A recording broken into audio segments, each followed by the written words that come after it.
दोस्तों, संविधान ज्ञान चर्चा के तीसरे एपिसोड में आपका स्वागत है। आप सभी को हमारी ओर से नमस्कार, आदाब, सत श्री अकाल, जय हिंद, जय भारत, जय भीम, नमो बुद्धाय। जैसा कि हमने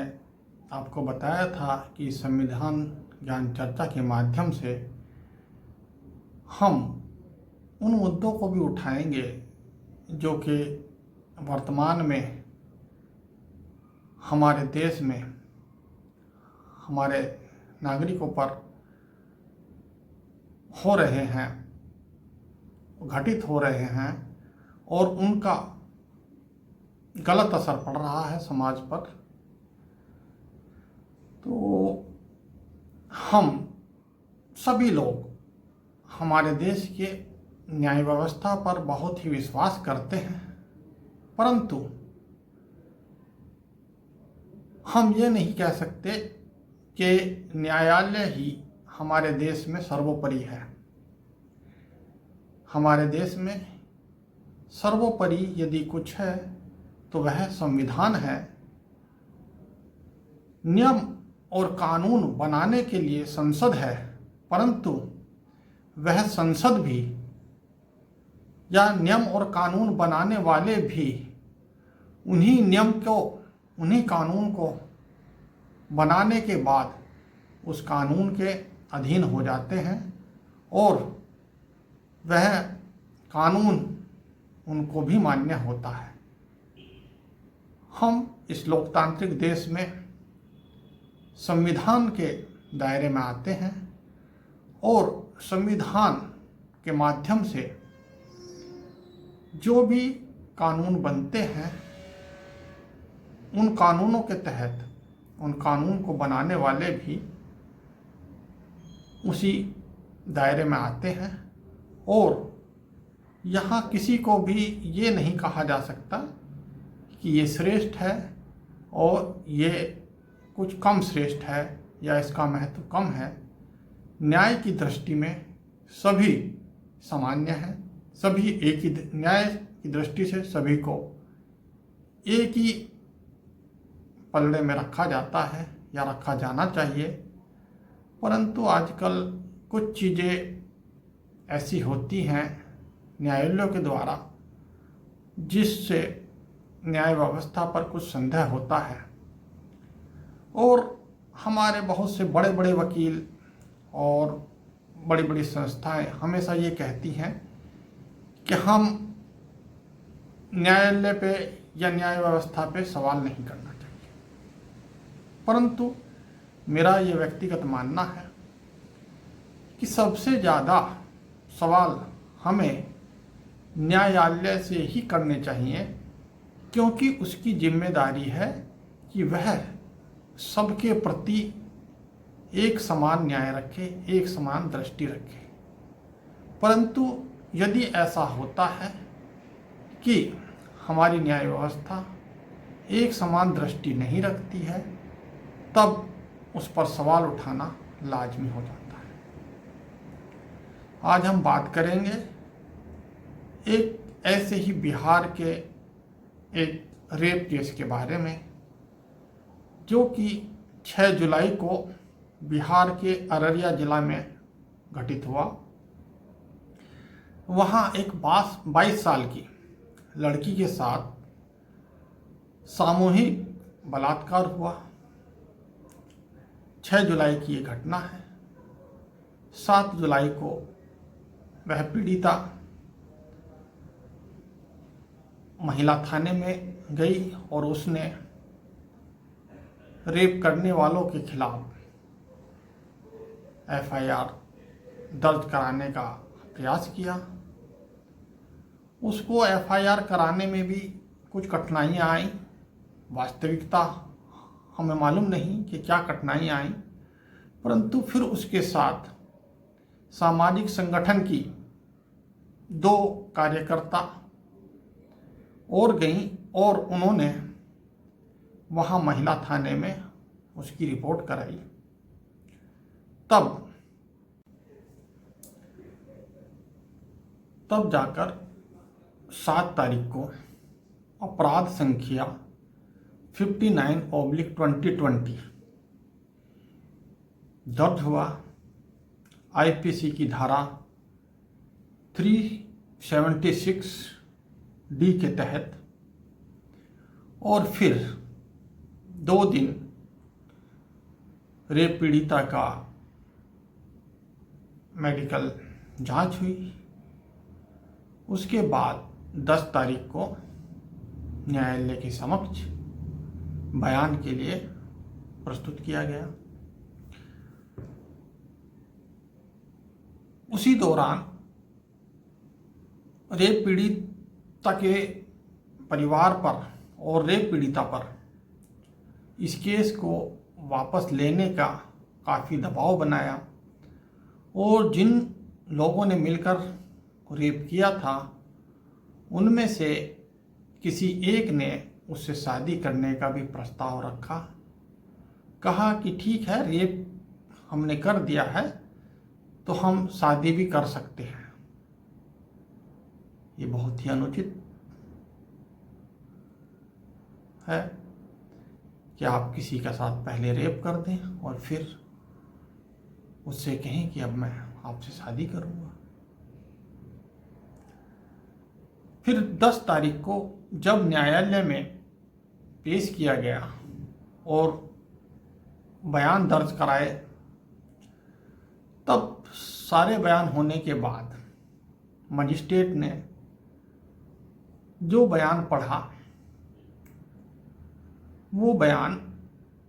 रेप पीड़िता को ठीक से समझ में नहीं आया।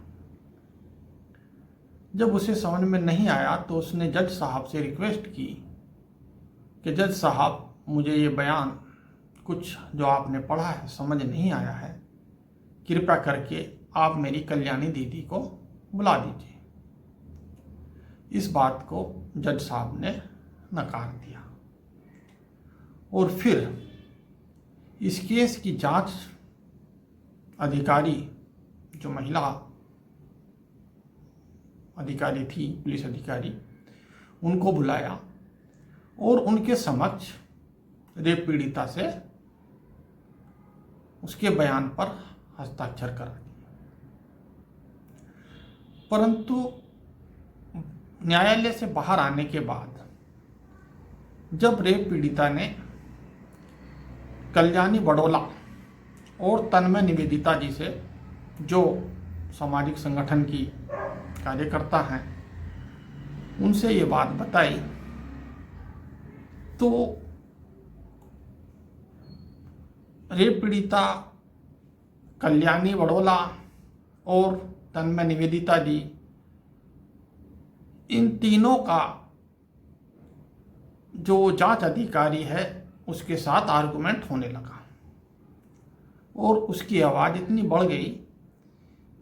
कि वो अंदर बैठे जज साहब तक पहुंचने लगी। जब वह बहुत अंदर जज साहब तक पहुंची आवाज़, तो जज साहब ने उनको अंदर बुलाया। अंदर जाने के बाद कल्याणी जी ने जज साहब से अनुरोध किया कि कृपया करके जो बयान है उसको पढ़कर सुनाया जाए। इस पर जज साहब नाराज हो गए और यह विवाद इतना बढ़ गया कि शाम को 5 बजे तक चलता रहा। उसके बाद जज साहब ने तीनों के खिलाफ, रेप पीड़िता और सामाजिक संगठन की कार्यकर्ता कल्याणी बड़ोला और तन्मय निवेदिता जी, तीनों के खिलाफ अवमानना का मुकदमा दर्ज कराया और तीनों को जेल भेज दिया। ये बात पूरे देश में आग की तरह फैली और इस बात का इतना असर हुआ कि दिल्ली में बैठे बहुत बड़े वकील प्रशांत भूषण जी और इंदिरा जयसिंह जी, जैसे वकीलों ने पटना के हाई कोर्ट के मुख्य न्यायाधीश को और उनके जैसे पूरे देश से लगभग 350 या उससे भी ज़्यादा खत लिखे कि ये चीज़ गलत है और रेप सर्वाइवर के खिलाफ इस तरह का केस नहीं होना चाहिए, क्योंकि उस समय पर उसकी मानसिक स्थिति ऐसी नहीं है, उसको सहारे की आवश्यकता है और आप उसको यदि अपने परिचितों से दूर भेज देंगे, जेल में डाल देंगे और उसके सहयोगियों को भी जेल में डाल देंगे, इससे उसकी मानसिकता पर बहुत गलत असर पड़ेगा। इसका असर यह हुआ कि पटना के हाई कोर्ट ने इसमें कुछ संज्ञान लिया और संज्ञान लेने के बाद 17 जुलाई को न्यायाधीश आनंद कुमार सिंह जी ने इसकी सुनवाई की और उसमें रेप पीड़िता को तो जमानत दे दी, परंतु कल्याणी बड़ौला और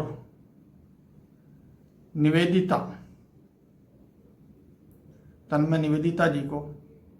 तब भी जमानत नहीं दी।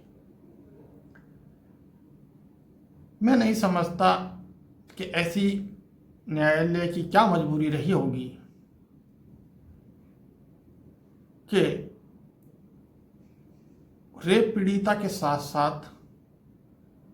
दोनों सामाजिक कार्यकर्ताओं को भी जेल में डाल दिया और फिर जमानत पर केवल रेप पीड़िता को ही छोड़ा, दोनों सहयोगियों को, दोनों सामाजिक कार्यकर्ता को जेल में ही रखने का आदेश रखा। इससे न्यायालय क्या सुनिश्चित करना चाहता है कि यदि कोई भी व्यक्ति देश में किसी भी गरीब, कमजोर, लाचार के साथ यदि कुछ दुर्व्यवहार होता है और उसके पक्ष में अपनी बात को न्यायालय के साथ दृढ़ता से रखता है, तो न्यायालय उसको अपनी अवमानना समझेगा और उस रेप पीड़िता के साथ साथ जो इस बात को न्यायालय के समक्ष दृढ़ता के साथ रखेगा, उन्हें भी दंडित करेगा। इससे तो ऐसा महसूस होता है कि न्यायालय या हमारे देश का न्याय व्यवस्था इस बात को सुनिश्चित करना चाहती है कि यदि किसी गरीब, लाचार, मजबूर के साथ कोई घटना घट जाए तो वो केवल वहाँ जाकर रो सके, याचना कर सके, रिक्वेस्ट कर सके, परंतु अपनी बात को दृढ़ता से, कठोरता से ना कह सके। और यदि उसके साथ कोई और सहयोगी भी अपनी बात को या उसकी बात को न्यायालय के समक्ष दृढ़ता से रखेगा, तो हमारी न्याय व्यवस्था उसको भी दंडित करने में कोई कोर कसर नहीं छोड़ेगी। इसीलिए मैंने ये सवाल किया कि हमें सबसे ज़्यादा सवाल अपने न्याय व्यवस्था पर उठाने का अधिकार होना चाहिए, क्योंकि इस देश में संविधान के बाद सर्वोपरि संविधान में भी देश के नागरिकों को माना गया है, क्योंकि देश की संसद, देश की न्यायपालिका, देश की कार्यपालिका देश के नागरिकों के लिए है, नागरिकों की भलाई के लिए है, उनके दमन के लिए नहीं है। ये तीनों ही व्यवस्थाएं नागरिकों को अधिकार दिलाने के लिए हैं, ना कि उनके अधिकार छीनने के लिए। और यदि इन तीनों ही संस्थान से भारत के नागरिकों के अधिकारों को कुचला जाता है या उनको छीना जाता है, तो इस पर देश के प्रत्येक नागरिक को आवाज़ उठाने का अधिकार होना चाहिए और पूरी दृढ़ता से अपनी आवाज़ को उठाना चाहिए। भले ही न्याय व्यवस्था, कार्यपालिका